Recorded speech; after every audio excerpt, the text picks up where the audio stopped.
Beşlik alıyorum. Yollusu. Hiç bəziyə bilmirəm də yolka, Quran onda olsun. Elə bir erkək atmayam, bazarım yoxdur ki. Ayrışa görə edirəm, heç yolka həvəsində deyiləm. Andıra qalsın. Gedib oturub nənəsigildə yolkaya görə. Yəni yolka düzəldim, görün nəyə bəhan eləyəcək. Burada yolka var, burada da atamın başı var. Burada yolka var. Uşağımı yolka ilə ağladıb saxlayırlar orada. Mən də getdim yolka aldım ki, görün nəyə bəhan eləyəcəklər. Yolka.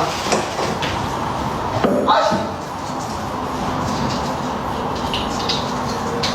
Burada yolka var, burada. Burada ne var? Buradaki da yolkadır da.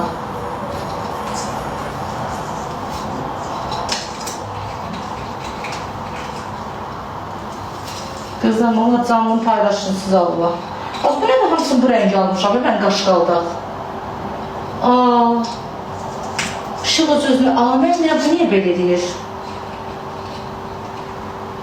Öz-özünü yandırdım da başı şişən, Quran olsun. Necə görsənir? Qəşək görsənir.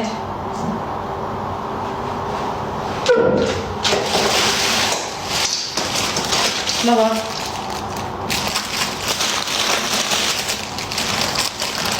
Bu rəngi Aylin çox sevir. Mor. Çox pis oldu. Nə olub deyən də? Yalansa bayıb oturum.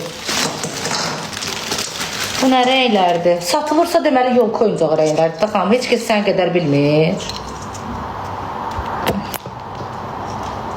Bu nədir? Atamın başı deyil ki, yolka oyuncağıdır. Uşaqlar sevir. Uşaqlar bu rəngləri sevir.